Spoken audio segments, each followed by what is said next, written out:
Following the ouster of Rigathi Gachagua as the deputy president. And before I start engaging my guests, I just want to, hear from you. Do let us know, what do you make of that particular meeting? Do you think it is, the right move from President William Ruto to engage with the former, of course, president? Of course, there is no problem with that, but in terms of, as we look even forward to 2027, because the political matrix keeps on changing, political intrigues keeps on changing.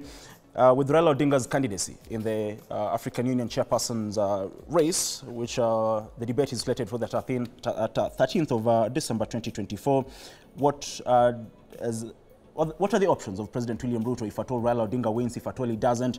Then is he also trying to strategize ahead of the general elections in 2027? Now, let me begin with you, Dr. Ari.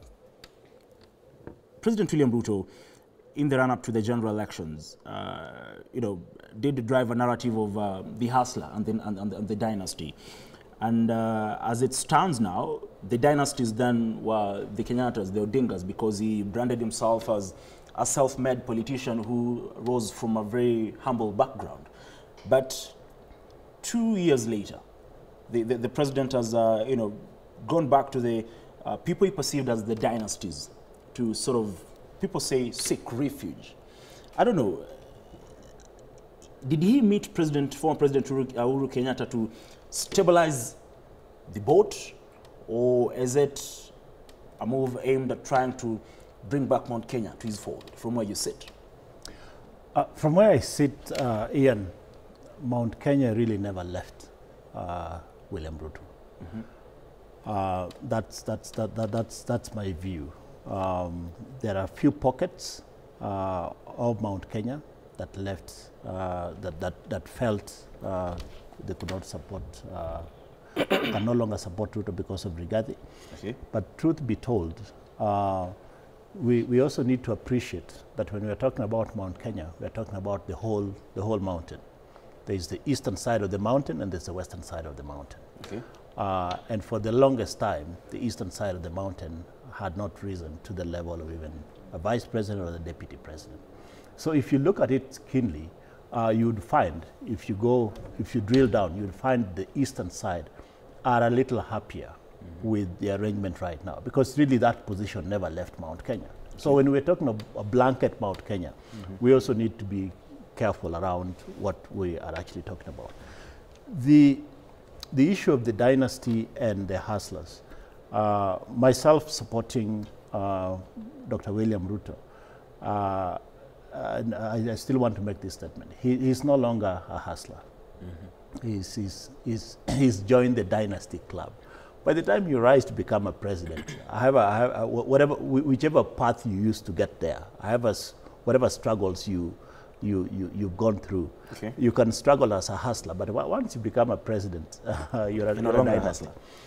And don't forget that the dynasties, I think for the longest time we were looking at the Kibaki as the dynasties, the Kenyatas as a dynasty, the Odingas as a dynasty, and who else? The Kenyatas.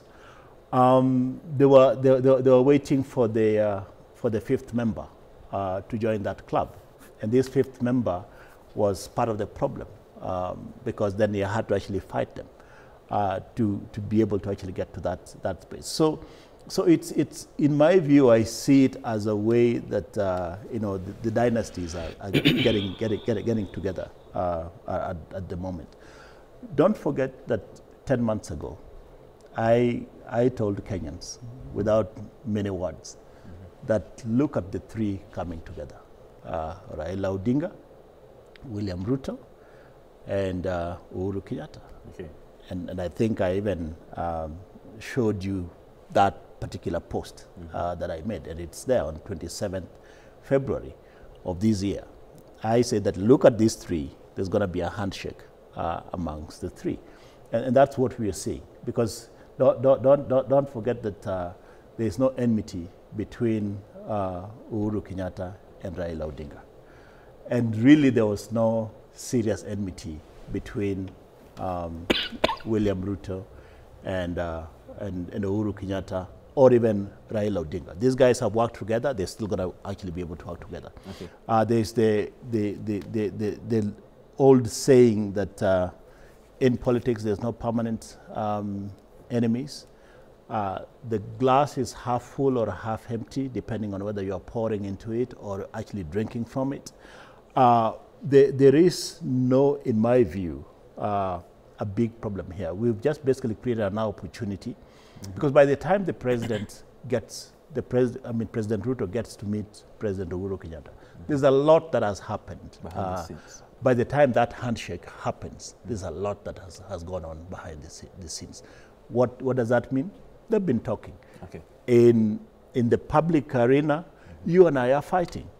Actually, the political enmity only is skin deep between you and myself. We're the ones who actually maintain, it's the Kenyans who actually maintain these enmities. Okay. But real politicians who are in this space, doing what they're doing, what they know best, dealing in politics, no, there's no an enmity. And my final comment on this is that definitely one way or the other, Ian, let's look at this positively. It's a good thing for the country. It's a situation that's actually going to bring in investors. It's going to actually give us some level of calm in the country that we actually need. And when these big wigs are actually conversing, progress will be made, up to including even the issues of IBC. And it'll lower the temperature to enable development work to actually happen, which is actually the beneficial to Kenyans. Fair enough. Mr. Odoyewide, you have been here severally, and of course you have been a fierce defender of the head of state. President William Ruto for a very long time has been considered as a political chess master. And not so long ago, the former Deputy President Rigathi Gachagua said he has been talking to people, he'll announce the way forward come January. But 3 weeks or 4 weeks before January, President William Ruto decided to go and meet with former President Uhuru Kenyatta. First of all, this particular move, it looks like, does it mean former President Uhuru Kenyatta is still the kingpin of that particular region? Because meeting him directly translates to him trying to also entice Mount Kenya region. Now, you know, the single person who probably is anti-William Ruto and whips a lot of emotions against William Ruto is Rigathi Gachagua. Rigathi Gachagua was a project of Uhuru Kenyatta at one point in time. And then it turned out to be a project of William Ruto. You know, the Mount Kenya people, the ones who are making noise about the impeachment of Rigiji, thought that Rigiji was their project. No, Rigiji was given to them by President William Ruto. They did not know him beyond being an MP for Mathira. They later discovered he could make a leader when President William Ruto presented them with him one of their own. So what President William Ruto is doing is demonstrating that political competition is just that, a contest. It is not war, it is not enmity. But the ordinary folk see contest as enmity. They take political rhetoric seriously. Some of the political rhetoric that we pull across here, some of the vitriol we pour against each other in political contest is not meant for those opponents. It is meant for the voter to raise enough emotions against my opponent so that they vote me and not the opponent. When you see us call people names, paint people black, it is not meant to make them black. It is meant to raise the emotions of the voter. The voter is largely an emotional being, and that is why you will discover that in many political contests, there has to be a boogeyman. There has to be a person to be blamed. There has to be a person to be called, say, Mogoroki. There has to be a person to be called a madman. That kind of vitriol, even Christianity, that is what it rides on. There has to be Satan somewhere. That if I don't agree with you, nasema we ni mtu wa shetani. If I don't agree with you politically, I said you are the man of my opponent. I once said here when I was sitting right on this desk, that in Mount Kenya it reached a time that children were being scared by Raila is coming to eat you. And it came to pass. And later, in Mount Kenya recently, they were like, children are playing football and they are singing, Ruto must go. There has to be an object of hate to raise enough emotions for the people to follow their leader, because the people follow their leader as a protection against this big enemy that people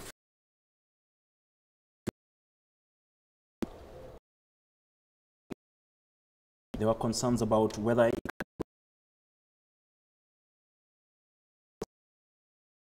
President William Ruto. This particular meeting, or agreement or pact between former President Uhuru Kenyatta and William Ruto, where does it leave the DP regarding Professor Kithure Kindiki?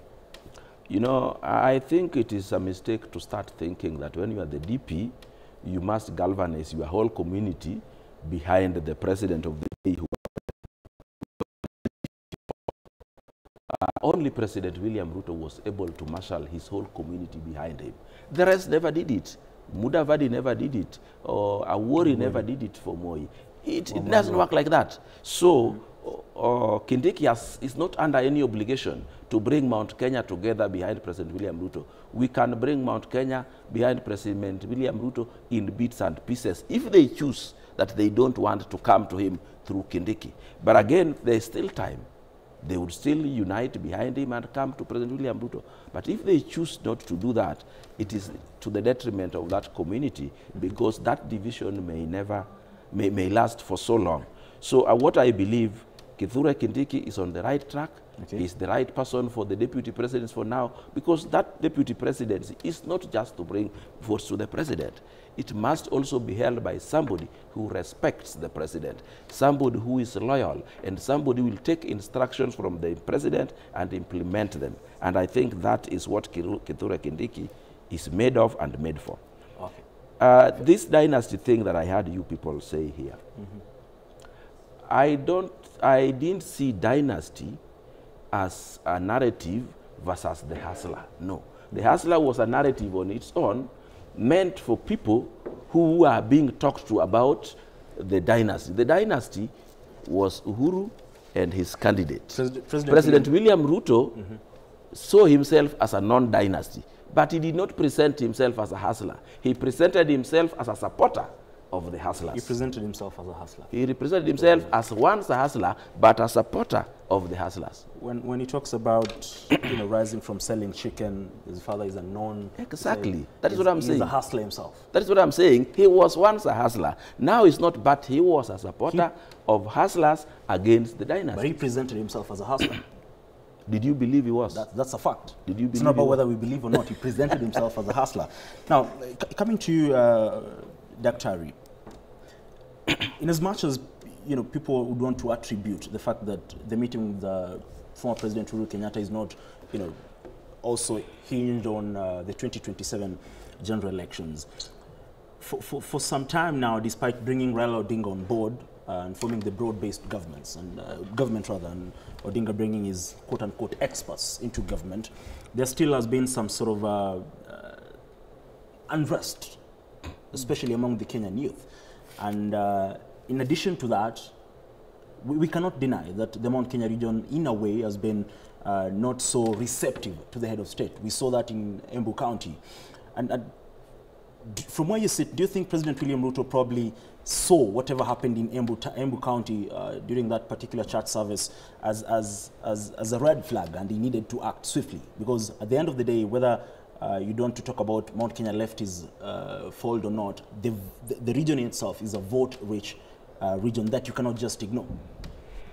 There are a few people that have been that have been given accolades around being master politicians. There is one Baba, not Jaramogi, but Raila Odinga, who worked with Moi, worked with Kibaki, worked with Kenyatta, now works with Ruto. His father worked with older Kenyatta. Okay. So he's worked with all of these guys. Now, but you also have to give it to, so to that extent, he secures his pride of place when it comes to matters politics in Kenya. But we also give it to President William Ruto, who started as a chicken seller and rose all the way. And I think even as a member of CU, he was also elected in his school and rose all the way to actually become president. Okay. By the time President William Ruto was allowing Rigiji to be impeached, he was already well aware of the consequences, one way or the other. So it's not something that actually caught him unawares. There is nothing that actually caught him unawares.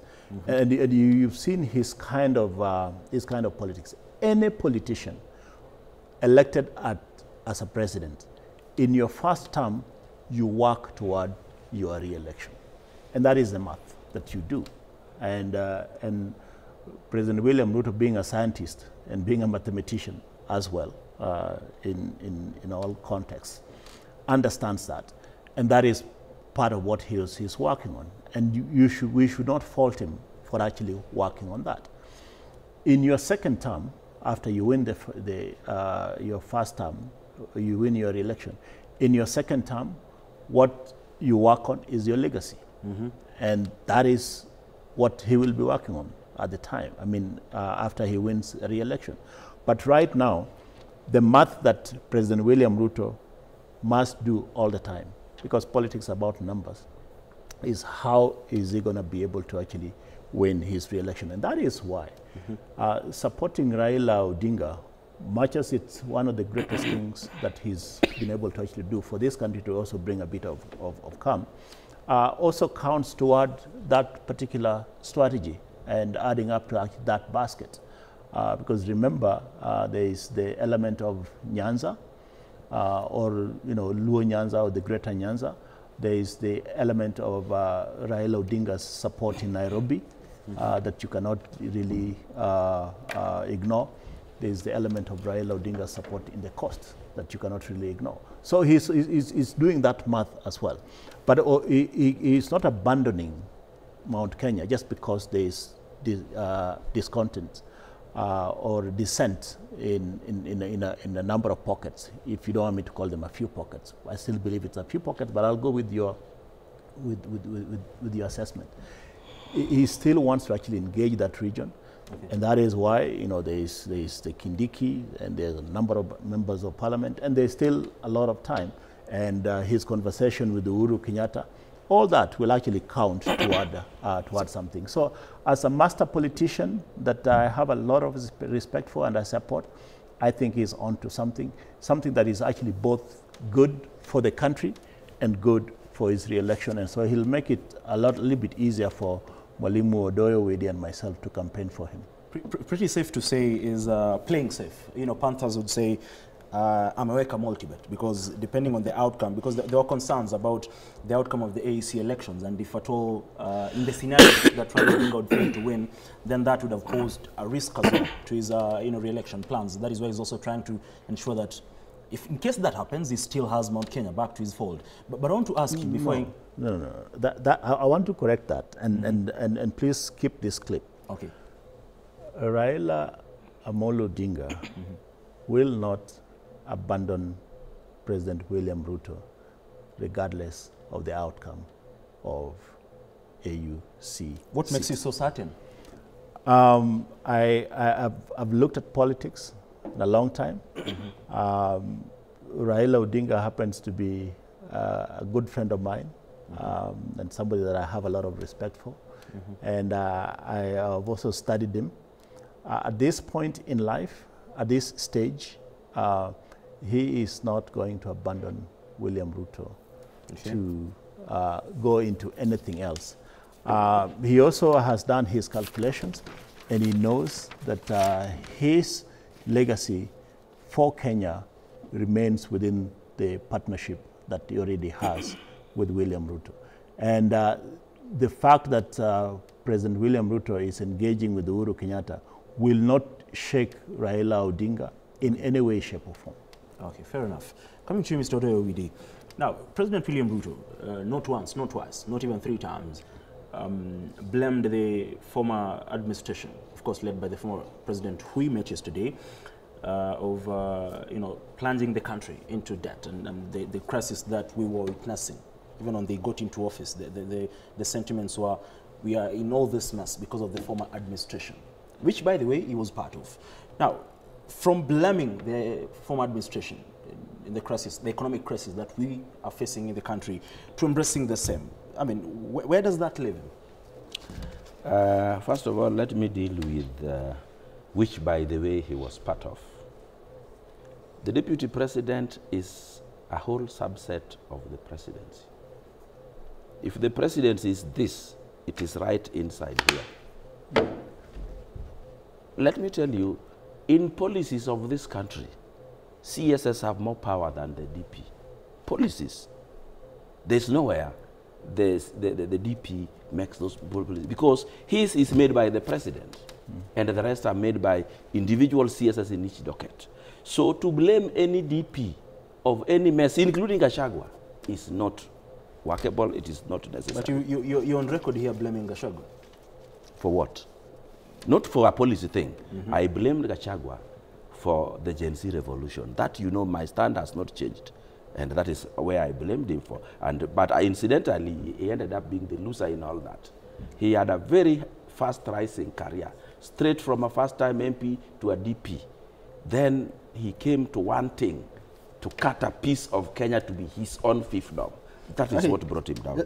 Nevertheless, yeah, you have even made me lose the track of the question you had asked me. The question was, I mean, from castigating and blaming the former regime yes, to the crisis that we're having, to embracing it right now. Let me tell you, in politics, anybody who is against you politically becomes your political enemy until he walks back.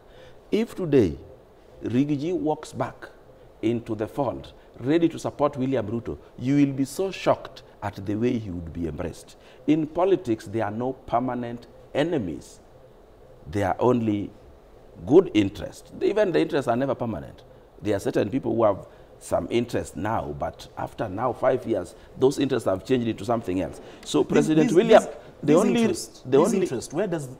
do Kenyans come in? Let me tell you, Kenyans, because these are the Kenyans leaders. So many Kenyans are largely emotional people who wants to see one of their own win, just like Mark Matunga would like to see his Manchester win, even when he earns nothing from that win. So what I wanted to tell you is, you remember where President William Ruto and Uhuru came from. They were very good friends. The only difference came when they began to support different political camps. The moment Uhuru embraced Raila and called William Ruto Tanga Tanga, that is what brought the problem. The moment he swallows that back, he becomes President William Ruto's friend again. My question is, yes. we're talking about interests. Yes. And the interest we're talking about is not the interest of Kenyans. We're talking about the interest of, you know, the political class. When do we now start talking about the interest of Kenyans? The people you call political class are leaders. They lead certain people. Some of those things they want to achieve, they may want to achieve them either on behalf of the people or to use them to help the people develop, help the people prosper. So we assume that is what happens. Okay. For example, me, when I want a leadership positions, I want to use that positions to make decisions for my people to prosper. Because in my own thinking, the other people already making decisions for my people are not making correct decisions that can make my people prosper. Okay, fair enough. I just want us to take a brief breather and then we come and continue this conversation. But I'll be sampling some of your views in regards to what I asked you. What do you make of the meeting between former President Uhuru Kenyatta and the sitting head of state, President William Ruto, yesterday? And what does it mean to you as a Kenyan? That will be briefly after this short breather. Don't go away.